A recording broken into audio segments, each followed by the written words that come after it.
Corona positive होने के 2 हफ्ते बाद 15 दिन बाद कोरोना की बीमारी ठीक हो जाती है। मतलब वायरल लोड उसमें ख़त्म हो जाते हैं। उसके बाद कोविड की जांच में वो स्पुटम RT-PCR निगेटिव आ जाता है। RT-PCR निगेटिव आ जाने के बाद भी बहुत सारे मरीजों को 3 से 6 महीने तक थकान, कमजोरी, बदन दर्द, एंग्जाइटी, गले में खराश होना, खांसी आना, ये सारी दिक्कतें रह सकती हैं। इन्हीं सिम्टम्स को आजकल पिछले साल से ही टर्म नया नाम दिया गया है, पोस्ट कोविड सिंड्रोम या लॉन्ग कोविड सिंड्रोम बोला जाता है। इसमें हम लोग जो ट्रीटमेंट का काम होता है, ट्रीटमेंट में इसमें हम केवल और केवल सिम्प्टोमेटिक पेशेंट ट्रीटमेंट देते हैं।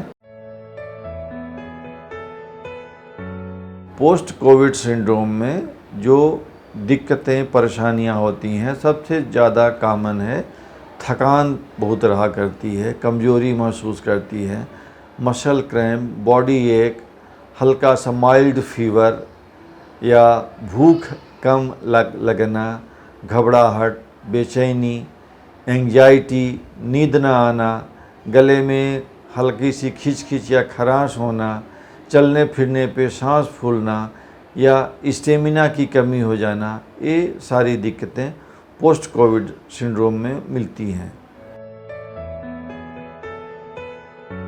पोस्ट कोविड सिंड्रोम का उपचार के लिए हम लोग पहले उसका ब्लड प्रोफाइल कराते हैं, haemoglobin, CRP, blood sugar, LFT, KFT, CT scan, HRCT कराते हैं, एक्सरे चेस्ट भी करवाते हैं।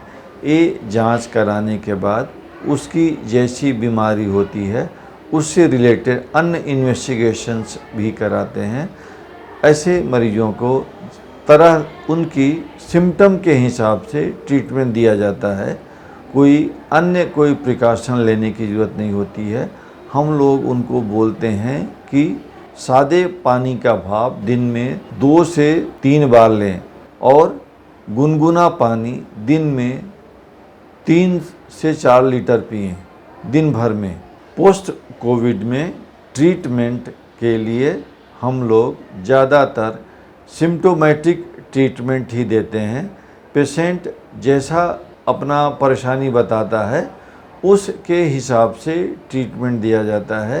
अन्य कोई स्पेसिफिक ट्रीटमेंट नहीं है। कोविड से ठीक होने के बाद उसकी जीवन शैली जो कोविड होने के पहले थी वहीं करनी चाहिए। उसको मास्क लगाना नहीं छोड़ना चाहिए, हैंड सैनिटाइजेशन नहीं छोड़ना चाहिए, जब भी बाहर निकले तो 1 गज की दूरी ज़रूर मेंटेन करना चाहिए और अनावश्यक भीड़ भाड़ वाली जगहों में बिल्कुल नहीं जाना चाहिए। ये प्रिकॉशन ज़रूर लेना चाहिए। और ब्लड के इन्वेस्टिगेशन में अगर कोई गड़बड़ी है, शुगर बढ़ा है, क्रिएटिनिन बढ़ी है, ATPT बढ़ा हुआ है, तो उस हिसाब से उसके ट्रीटमेंट लेने की ज़रूरत है। कोविड अभी तक का जो डाटा उपलब्ध है ICMR का, अपने इंडिया में 4.5% लोगों को दोबारा कोविड हो सकता है अगर उन लोगों ने कोविड अप्रोप्रिएट बिहेवियर नहीं अपनाया तो। कोरोना का वैक्सीनेशन कोविड बीमारी होने के निगेटिव कोरोना RT-PCR निगेटिव होने के 3 महीने बाद फर्स्ट या सेकेंड डोज ऑफ वैक्सीनेशन लेना चाहिए। ऐसा अभी ये ICMR का प्रोटोकॉल है। कोरोना का वैक्सीनेशन जब भी आपका स्लॉट है ज़रूर कराइए। इसके लिए कोई अन्य विकल्प की तैयारी नहीं कीजिए। हमारे भारत में इस समय 3 तरह की वैक्सीन्स उपलब्ध हैं। भारत बायोटेक की कोवैक्सीन उपलब्ध है, सीरम इंस्टीट्यूट की कोविशील्ड उपलब्ध है, रूस की वैक्सीन है। इस समय हमारे भारत में तीनों वैक्सीन जो लग रही हैं बहुत ही सुरक्षित हैं, सेफ हैं। इसको तीनों में से जो भी मिले स्लॉट जब भी बुक करा लें, ज़रूर लगवाएं। इसके अलावा कोई विकल्प हमारे पास नहीं है। दूसरी बात, वैक्सीन लगवाने के बाद भी मास्क लगाना नहीं भूलें।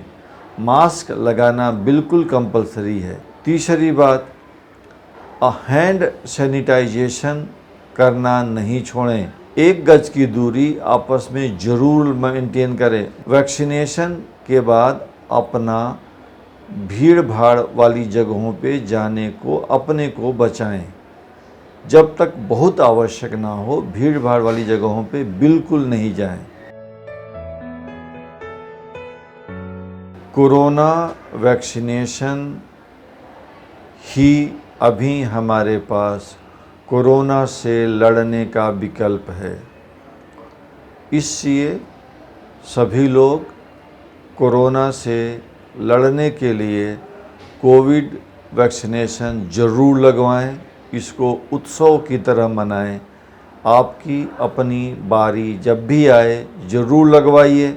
अपने घर वालों को, अपने पड़ोसियों को, अपने दोस्तों मित्रों को ज़रूर लगवाइए, उनको ले जाइए और किसी भी तरह की गलतफहमी या अफवाह में बचें।